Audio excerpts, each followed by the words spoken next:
Hello friends, मैं फिर से आ चुका हूं आप लोगों के लिए एक नए एपिसोड के साथ। तो हेलो गाइस, मैं हूं राज और आप लोग देख रहे हैं राज द स्टोरी। तो आज का वीडियो शुरू करने से पहले मैं आप लोगों को बता दूं, अगर आप लोग चैनल पर नए आए हो तो प्लीज़ चैनल को लाइक, सब्सक्राइब एंड कमेंट जरूर कर देना। तो शुरू करते हैं आज का स्टोरी, तब तक के लिए बाय बाय। CH-202 जंगल में तांडव। वरिष्ठ आचार्यों के साथ की बैठक समाप्त होते ही प्रधानाचार्य अपने ऑफिस पहुंच गया। वहीं दूसरी तरफ वह खुद आज बहुत खुश था। उसे 1 हफ्ते की मोहलत मिली थी और वो इस 1 हफ्ते में दुनिया इधर की उधर कारण की ताकत रखता था। शंभाला के अंदर जब रात गहरा गई तभी आसमान में एक साया उड़ गया। उसने शंभाला और बाहरी दुनिया के उस प्रवेश द्वार पर जाकर एक कागज निकाला और आसमान में फेंक दिया। तुरंत उस कागज के हवा में कुछ दूर जाते ही सामने एक दरवाजा प्रकट हो गया। दरवाजे के उस पार कई लोग मौजूद थे जिनके सिर के ऊपर हुड्स थे, जिस वजह से उनके चेहरे साफ साफ दिखाई नहीं दे रहे थे। उन्होंने काले रंग के कपड़े पहने थे और हर आदमी के हाथ में एक धातु की बनी छड़ी थी। जैसे ही सामने दरवाजा खुल गया, सबसे आगे खड़े आदमी ने अपने हाथ से आगे बढ़ने का इशारा कर दिया। उसके ऐसा करते ही हजारों की संख्या में मौजूद काले वस्त्र पहने हुए लोग मधुमक्खियों की तरह उस दरवाजे से शंभाला के अंदर आ गए। इनके सामने प्रधानाचार्य खड़ा था और उसके हाथ में एक नक्शा था। उसने वह नक्शा सबसे आगे खड़े आदमी के हाथ में दे दिया और बोला, ये हमारे कल के सफर के रास्ते का मानचित्र है। कल मैं शौर्य और कुछ वरिष्ठ प्रधानाचार्यों के साथ राजधानी जा रहा हूँ शाही भोज के लिए। मुझे कल तुम लोग इस रास्ते पर मिलोगे और किसी को भी भनक बिना लगे शौर्य का काम तमाम कर दोगे, और याद रखना इस झड़प के अंदर मैं आगे बिल्कुल नहीं आऊंगा, जो भी करना है वो तुम्हें ही करना होगा। प्रधानाचार्य की बात सुनकर आगे खड़े आदमी ने अपना सिर हाँ में हिला दिया और वो अपने आदमियों के साथ उस घने अंधेरे में वापस चला गया। वहीं प्रधानाचार्य ने भी आसमान में उड़ान भरी और वो वहां से निकल गया। सभी के जाने के बाद वही दूर आसमान में एक साया इन सभी को देखकर एक शैतानी मुस्कान बिखेर रहा था। उस साये ने अपने ओंठों पर जीभ फाड़ी और बोला, क्या बात है, स्वागत की तैयारियां तो काफी जोरों शोरों से चल रही है। कल तो मजा ही आ जाएगा। इतना कहते हुए वह साया हवा में गायब हो गया। दूसरे दिन की सुबह शौर्य जल्दी उठकर तैयार हो गया और फिर नागशिखा को यहाँ पहाड़ी पर छोड़कर वह पहली पहाड़ी पर पहुंच गया। आज सुबह सुबह बाहर ज्यादा लोग नहीं थे, इसलिए शौर्य आज उड़कर यहाँ आ गया था। इधर प्रधानाचार्य खिड़की के अंदर से पहाड़ी के ऊपर आने वाले रास्ते पर अपनी नजरें गड़ाए बैठा था। इधर शौर्य आज अपनी साधना को संत स्तर तक सेट करके आया था। आज उसके शरीर से संत स्तर के साधक जैसी आभा निकल रही थी। शौर्य ने आते ही हमेशा की तरह लात मारी और दरवाजा उखाड़ दिया। दरवाजा उखड़ते ही प्रधानाचार्य बौखला गया। वह गुस्से से पीछे मुड़ा और बोला, शौर्य, बदतमीजी की भी हद होती है। ये क्या हरकत तुम कर रहे हो? तुम्हें दरवाजे पर दस्तक देकर अंदर आने नहीं आता? ये सुनकर शौर्य उसे एक टेढ़ी मुस्कान देते हुए कहता है, क्यों, क्या उखाड़ लोगे मेरा? अब तो मैं संत स्तर का साधक बन चुका हूँ। पिछली बार 3 फटके दिए थे, इस बार एक ही फटके में मैं तुम्हारा काम तमाम कर सकता हूँ। अब ज्यादा चिल्ला मत और निकलने की तैयारी कर। शौर्य के मुंह से अपने लिए ऐसी बात सुनकर प्रधानाचार्य हैरान हो गया।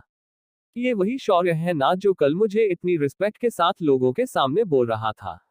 तभी प्रधानाचार्य को शौर्य के शरीर से निकलने वाली आभा महसूस हुई जो एक संत स्तर के साधक की थी। प्रधानाचार्य हैरानी से शौर्य को देखने लगा। उसने मन ही मन सोचा, वो कमीना विष्णुदत्त से क्या खिला रहा है जो ये लड़का पहले चक्र से संत स्तर तक कुछ ही हफ्तों में पहुंच गया है। अब ये कितना खतरनाक हो गया होगा। इसने मुझे पहले ही बिना साधना के 3 बार मारा था। तभी शौर्य मुस्कुराते हुए वहां से बाहर जाने लगा। उसके पीछे प्रधानाचार्य चुपचाप बाहर निकल आया। एक बार अपनी भरी आंखों से उसने टूटे हुए नए दरवाजे को देखा और मन ही मन बोला, घबराओ नहीं, आज के बाद ये शैतान तुम्हें कभी नहीं तोड़ेगा। ये सफर इसका आखिरी सफर बना दूंगा मैं। तभी पहाड़ी के नीचे बाकी के वरिष्ठ आचार्य खड़े थे और उन्होंने जब शौर्य को प्रधानाचार्य के साथ देखा तो हैरान हो गए। ये अचानक कब ऊपर पहुंचा, ये तो हमारे सामने से नहीं गया।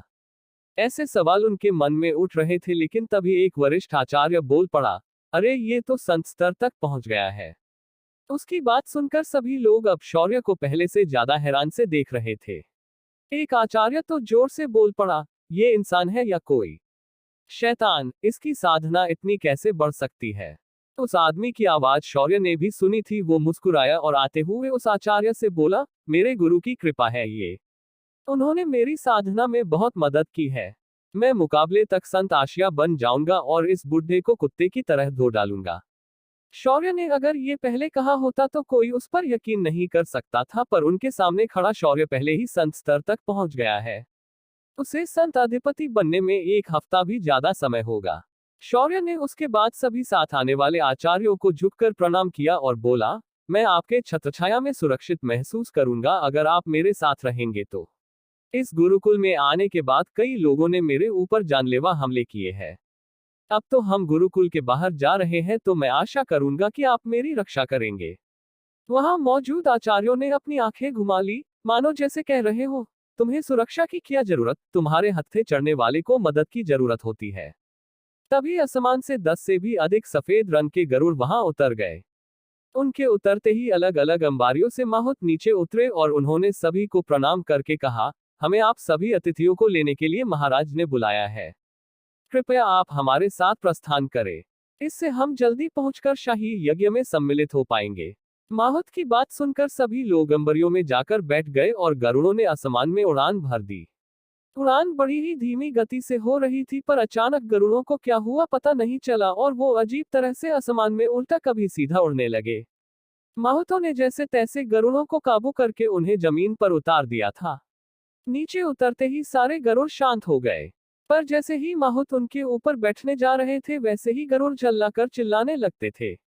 इस वजह से आखिर सभी ने वहां से आगे का सफर पैदल करने के बारे में सोचा। प्रधानाचार्य ने उन माहुत लोगों को गरुड़ों के पास ही छोड़ दिया और सभी को अपने साथ लेकर वे जंगल के रास्ते जाने लगे। तभी वहीं से कुछ दूर गहरे घने जंगल के अंदर कई सारे काले साए पेड़ों पर बैठकर उनके पास आने का इंतजार कर रहे थे। उन्हें महसूस करते ही प्रधानाचार्य के चेहरे पर एक कुटिल मुस्कान आई, लेकिन उससे भी बड़ी मुस्कान शौर्य के चेहरे पर थी। सभी आचार्य गहरे जंगल के बाहर पहुंच गए, मगर अंदर जाने से पहले वे लोग बाहर थोड़ी देर के लिए रुक गए। वहां रुकने के बाद रास्ता दिखाने वाले आचार्य बोले, यहाँ से आगे घना जंगल शुरू होता है, हमें यहाँ से आगे तेजी से जाना होगा। इस जंगल के अंदर कई हिंस्र पशु रहते हैं, तो कई नरभक्षक मकड़ियां भी यहाँ पाई जाती है। तुम्हें संभलकर और हर वक्त चौकन्ना रहना पड़ेगा। उनकी बात सुनकर सभी ने हाँ में अपनी गर्दन हिलाए और वो लोग आगे बढ़ने लगे।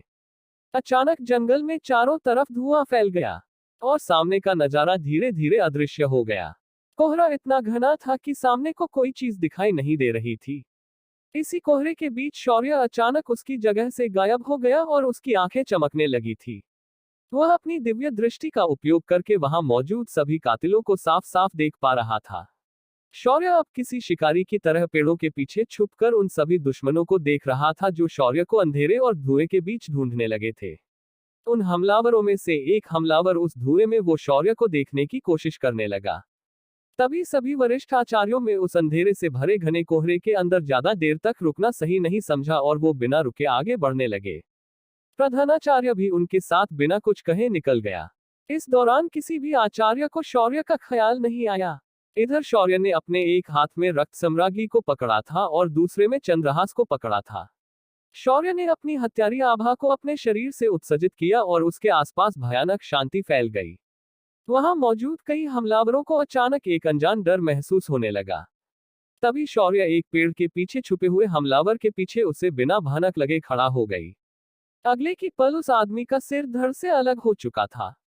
बिना आवाज किए शौर्य ने उस आदमी को टपका दिया था। शौर्य की ये जंगल के अंदर की युद्धकला मराठा बटालियन के कैंप में निखर कर आई थी। आज अगर छत्रपति शिवाजी महाराज होते तो वो शौर्य को शाबाशी देते।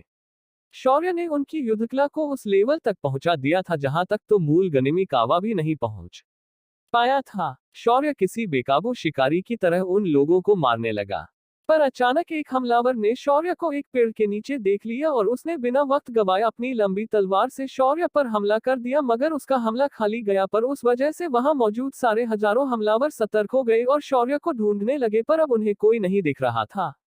एक आदमी ने प्रधानाचार्य की ओर देखा, पर उनके समूह में शौर्य नहीं था। वो लोग अब हैरानी से इधर उधर शौर्य को ढूंढने लगे। शौर्य का शांति से पूर्ण होने वाला कार्यक्रम अब क्रांति से होने वाला था। शौर्य ने अपनी दोनों तलवारों को उठा लिया और एक मुस्कान के साथ आगे बढ़ने लगा। शौर्य जैसे ही उनकी नजर में आ गया और उन सभी ने अपने हथियार बाहर निकाले। उन लोगों ने अपनी शक्तियों को एकत्रित करके शौर्य पर उन्होंने ताबड़तोड़ हमला कर दिया। शौर्य ने खुद को बचाने की कोशिश करते हुए वो यहाँ वहां हिलने लगा, पर कुछ हमले शौर्य के शरीर पर आकर लग गए। उसके शरीर के ऊपर के कपड़े फट गए, लेकिन तभी सभी ने देखा कि शौर्य के शरीर पर एक भी चोट नहीं आई थी। एक हमलावर अचानक बोल पड़ा, अबे इसे कुछ हो क्यों नहीं रहा? हमारे अंधेरे की शक्तियां उस पर क्यों असर नहीं कर पाई? तभी उनका लीडर चिल्लाते हुए बोला, पूरी ताकत से हमला करो और बाकी लोग मेरे साथ आकर सारणी की रचना करने में मेरी मदद करो। हम इसे यहाँ से बाहर जाने नहीं देंगे। तभी शौर्य हंसते हुए बोला, अबे तू क्या सारणी की रचना करेगा? मैं खुद ही सारणी बनाकर देता हूँ और तुम लोग यहाँ से बाहर जाकर दिखाओ। इतना कहकर शौर्य ने हवा में कई आध्यात्मिक पत्थर फेंक दिए और वो पत्थर उड़कर हमलावरों के घेरे के बाहर जाकर गिर गए। शौर्य ने उसके बाद अपने एक ही हाथ से कुछ हस्त मुद्राएं बनाई। देखते ही देखते वहां चारों तरफ एक पर्पल रंग का एक आवरण बन गया और सभी लोगों को अब डर महसूस होने लगा। इन लोगों में जो आदमी इस घेरे के सबसे नजदीक था उसने दौड़कर उसके बाहर जाने की कोशिश की, मगर जैसे ही उसने उस अदृश्य दीवार को छुआ उसके शरीर में काले रंग की लपटें उठने लगी और वह देखते ही देखते रख में तब्दील हो गई। तभी सभी को शौर्य की डरावनी आवाज सुनाई दी, अगर तुम्हें अंग्रेजी समझ आती है तो तुम्हें मैं कहना चाहूंगा, वेलकम टू हेल। इतना कहते ही शौर्य ने अपने दोनों हाथों की तलवारों को उठा लिया और उन्हें एक दूसरे के ऊपर घिस दिया। उसके ऐसा करते ही दोनों तलवारों के अंदर से चिंगारियां निकलने लगी। शौर्य ने ऐसी हरकत करके वहां मौजूद लोगों के दिलों में डर को इस हद तक बढ़ा दिया कि उन्हें खड़े खड़े यमराज दिखाई देने लगे। शौर्य ने अपनी तलवारों को दोनों हाथों से घुमाया और फिर अचानक गायब हो गया, पर अगले ही पल एक आदमी हवा में उड़ता हुआ दिखाई दिया, बिल्कुल साउथ के फिल्मों की तरह स्लो मोशन में। अगले ही पल हवा में उड़ रहे आदमी के शरीर के कई सौ टुकड़े हो गए और उसके टुकड़े जमीन पर गिर गए। वो मंजर उन लोगों ने कभी नहीं देखा था। अब उन्हें एहसास हुआ कि कली ने इतने लोगों को एक साथ इसे मारने के लिए क्यों भेजा था। शौर्य ने उसके बाद दोनों तलवारों पर लगे खून को झटका और फिर असमा की ओर देखते हुए बोला, ओम नमः पार्वती पते, हर हर महादेव। उसकी युद्ध गर्जना इस वक्त बहुत ही भयानक लग रही थी। धरती कंपन कर रही थी तो आसमान में बादल गरजने लगे, हवाओं का रुख बदल गया था और आसमान से सभी को डिमरू की नाद सुनाई देने लगी। अब जब उन्होंने शौर्य को देखा तो पाया कि साक्षात भैरव की छाया शौर्य के पीछे प्रकट हो गई थी। शौर्य के हाथों की तलवारों पर भी इस वजह से प्रभाव पड़ रहा था। वो लाल रक्त आभा से चमकने लगी थी। शौर्य अपनी जगह से गायब हो गया और उस अजीब से ध्वनियों के बीच अचानक लोगों की चीखें सुनाई देने लगी। शौर्य ने उन लोगों द्वारा किए सभी हमलों को अपने शरीर पर सीधा ले लिया था, पर उसके शरीर पर एक खरोच भी नहीं आ रही थी। शौर्य का कवच और कुंडल अभी जागृत नहीं हुए थे क्योंकि सूर्य प्रकाश वहां नहीं पहुंच रहा था, पर उसका वज्र का शरीर ही काफी था इन हमलों को झेलने के लिए। शौर्य ने वहां रक्तपात कर दिया था, जिसे देखकर वहां आए हमलावर जो खुद को पाप और शैतान के पुजार मानते थे वो खुद अब शौर्य से डरने लगे थे। मगर अब देर है चुकी थी और उनका बाहर निकलना मुश्किल है गया था। अब बचे हुए लोगों के पास शौर्य से सीधा मुकाबला करने के अलावा कोई ऑप्शन नहीं था। इधर शौर्य से जिसने भी सीधा मुकाबला करने के बारे में सोचा था वो कुछ हरकत करने के पहले ही मारा गया था। शौर्य ऐसे पूरे एरिया में घूम रहा था मानो भगवान शंकर स्वयं तांडव कर रहे हो। जब सभी चीखें शांत हो गई तो शौर्य रुक गया। उसने अपनी आंखों को कसकर बंद किया और फिर धीरे से खोल दिया। उसे भी थोड़ी थकान महसूस हो रही थी। उसका शरीर खून से लथपथ था। शौर्य ने एक गहरी सांस लेकर उसे छोड़ दिया और दोनों तलवारों को जमीन में गाड़कर घुटनों पर बैठ गया। आज का रक्तपात पहले से कई ज्यादा भयावह था। उसकी दोनों तलवारों ने उसका पूरी क्षमता के साथ साथ निभाया था। वहां अब सिर्फ हजारों लोगों की लाशें तो नहीं बोल सकते, सिर्फ कटे हुए पुर्जे थे। एक भी हमलावर पूर्ण शरीर के साथ नहीं था। क्या शौर्य समय पर राजधानी पहुंच पाएगा? क्या प्रधानाचार्य शौर्य को देखकर खुश होगा या चलेगा अपनी राजदरबार वाली चाल? अब क्या होने वाला है आगे,